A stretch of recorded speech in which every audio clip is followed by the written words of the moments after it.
animals.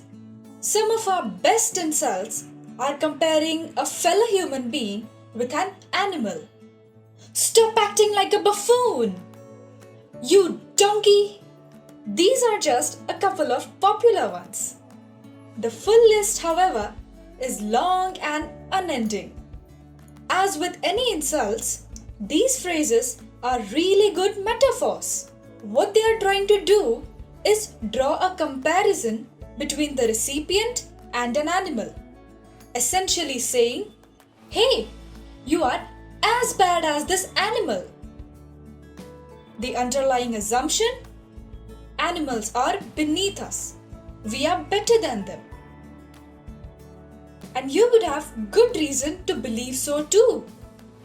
It is us, humans, who rule over the world. We have the distinct power of shaping our environments and harness their powers. We dominate Earth, as simple as that. When ants go to space, we'll accept their supremacy. But till then, we are superior. Cue drum rolls, music, party and condescension. But are we truly better than animals? Name 6 ways we are better than chicken. You can't do it, can you? That's because chickens are decent creatures. Jokes aside, is our sense of superiority justified? Enter Walt Whitman. His transcendentalism and his vehement critique of human society. No, he says, and goes on to write how it is, in fact, that animals are better than us. Okay, that's a lot of heavy words, right? Let's unpack them. But before we do so, here's a brief glimpse into Whitman and his poem. Animals, the poem, isn't really titled Animals. I know, the irony is strong with this one. The poem comes from Whitman's seminal work, A Song of Myself. The poem has 52 sections, one of which is the extract in question. Section 32, to be specific. On to more important themes. What is transcendentalism and why should you care? To transcend is to rise or go beyond the limits of something. But of what? Good question. Here's the long answer. Transcendentalists believe that humans are fundamentally good. Wait, how does that explain the world of death, destruction, and poverty around us? It doesn't. The transcendentalists will tell you that our society makes us corrupt and hence what you see in the world. The transcending part, therefore, is to go beyond this corrupting society. How does one achieve that? Through self-reliance. Something animals do that we don't, because it is in their nature to do so. He starts off saying he would rather live with animals because they are happy with that they have. They are self-contained. They do not get swayed by extreme emotions or what happens around them on a daily basis. They are satisfied and content with what they have.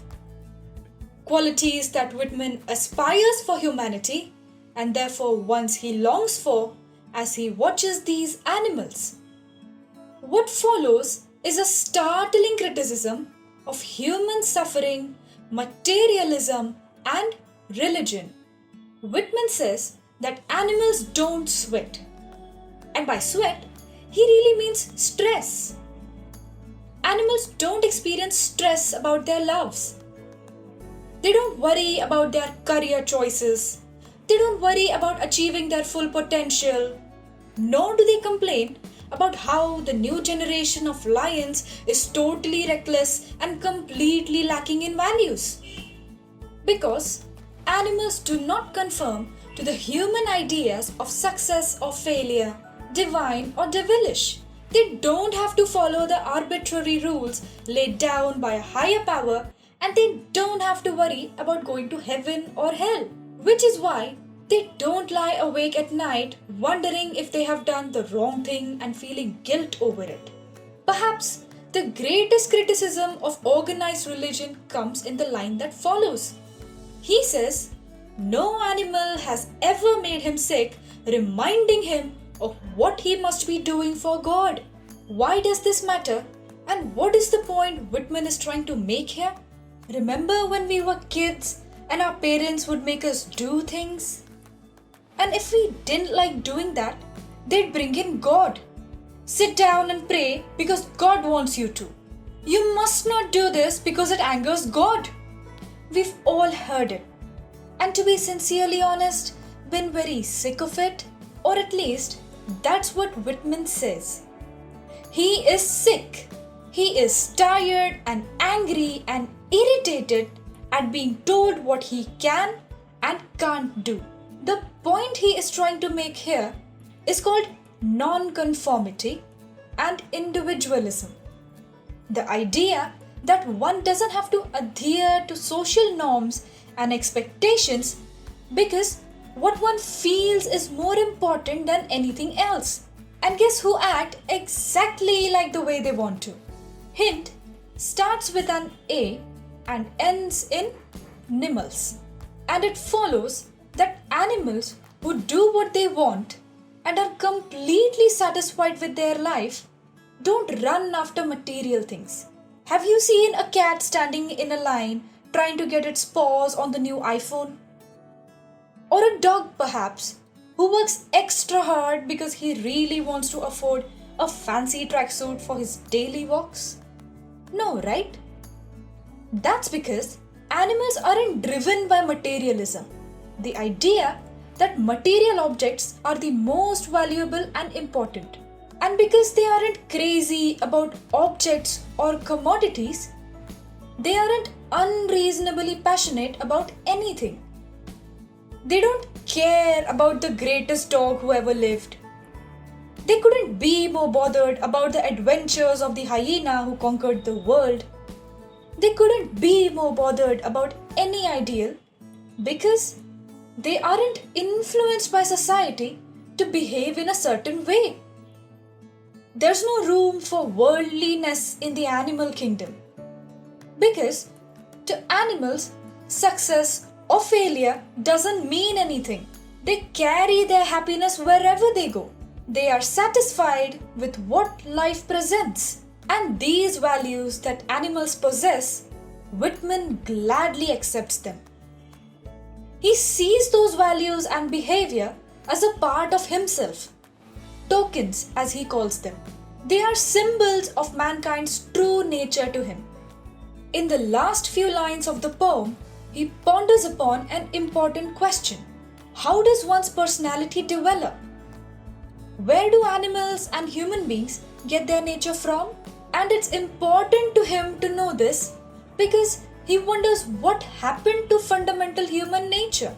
He wonders what happened to us as humanity that we lost these tokens or symbols or value that animals clearly have even today. Is it that we have evolved so much that these parts of ourselves are no longer useful to us and therefore absent? Or is it that we were careless and in our greed and development of greater things, we carelessly threw these away without thinking about our happiness at all? The answer, of course, is yours to interpret. And that, for you, is Animals by Walt Whitman.